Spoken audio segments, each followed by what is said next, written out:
rencontre de la tribu Maasai du Kenya. Il était une fois un homme nommé Armand, qui vivait dans une petite maison remplie de livres d'aventures et de cartes anciennes. Depuis son enfance, Armand rêvait de découvrir des contrées lointaines et de rencontrer des cultures fascinantes. Un jour, il décida qu'il était temps de transformer ses rêves en réalité. Après des mois de préparatifs, il prit son sac à dos et s'envola vers l'Afrique de l'Est, plus précisément au Kenya, avec l'idée de rencontrer les tribus Maasai. Armand atterrit à Nairobi, la capitale animée du Kenya.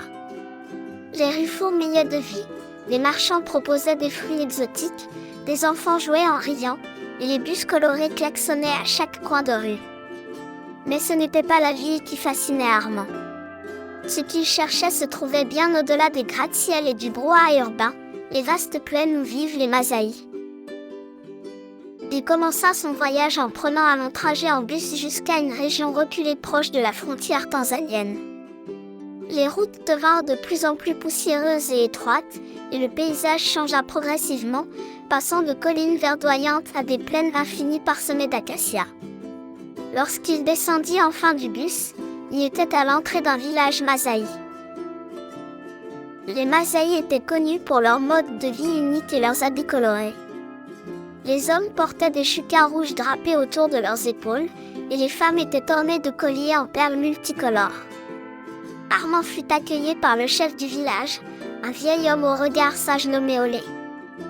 Bien qu'Armand ne parlât pas la langue des Maasai, les gestes et les sourires furent suffisants pour communiquer.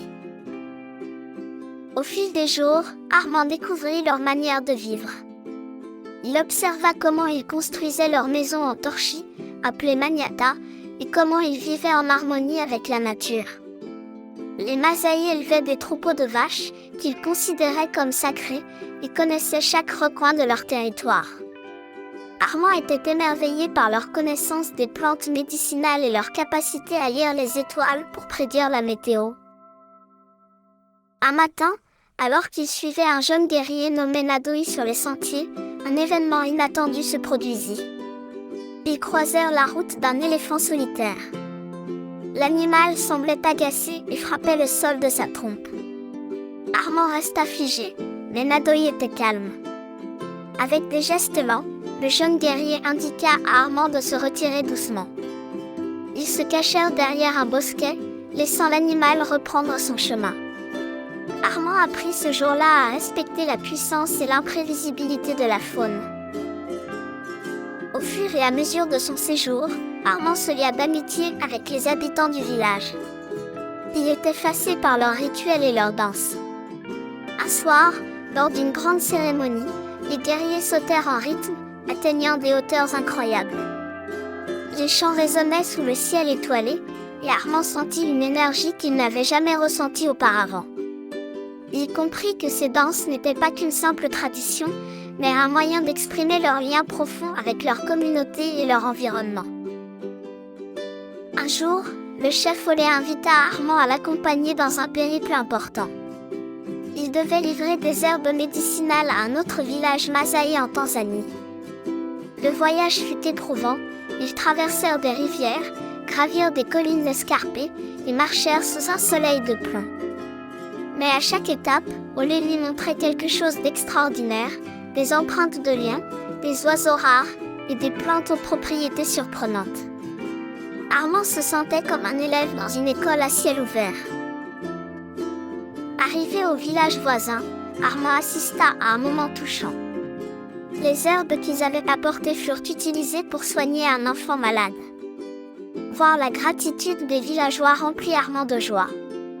Il réalisa que les Maasai, bien que vivant avec peu de ressources, possédaient une richesse immatérielle, la solidarité et le partage. Son aventure ne fut pas dénuée de difficultés. Une nuit, un orage violent s'abattit sur la région. Le vent hurlait, et la pluie transformait la terre en boue glissante. Les habitants du village s'organisèrent pour protéger leurs troupeaux et renforcer leurs maisons.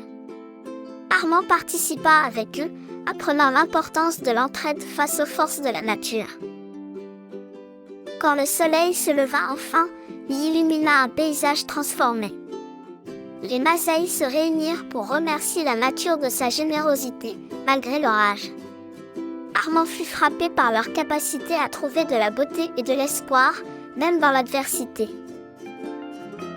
Lorsque le moment vint pour Armand de quitter le village, il était ému. Les habitants l'avaient accueilli comme un des leurs, partageant avec lui leur savoir et leur mode de vie.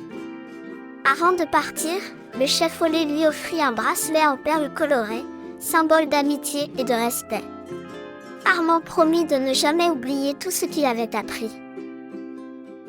De retour chez lui, Armand raconta son voyage à de nombreux enfants, partageant avec eux les histoires des Masaï et les leçons qu'il en avait tirées. Il leur expliqua que la richesse ne se trouvait pas dans les choses matérielles, mais dans les relations que l'on construit, dans le respect de la nature et dans la curiosité de découvrir le monde. Armand avait changé. Ses livres d'aventure ne lui suffisaient plus, il voulait vivre pleinement chaque instant, avec gratitude et humilité. Coucou les enfants, je m'appelle Héloïse. Bienvenue sur Histoire pour enfants, l'endroit où chaque histoire devient une aventure magique. Des contes intemporels, des récits fantastiques et des histoires pleines de leçons de vie attendent vos petits explorateurs. Abonnez-vous dès aujourd'hui et embarquez avec nous dans un monde de rêve et d'imagination. Merci beaucoup.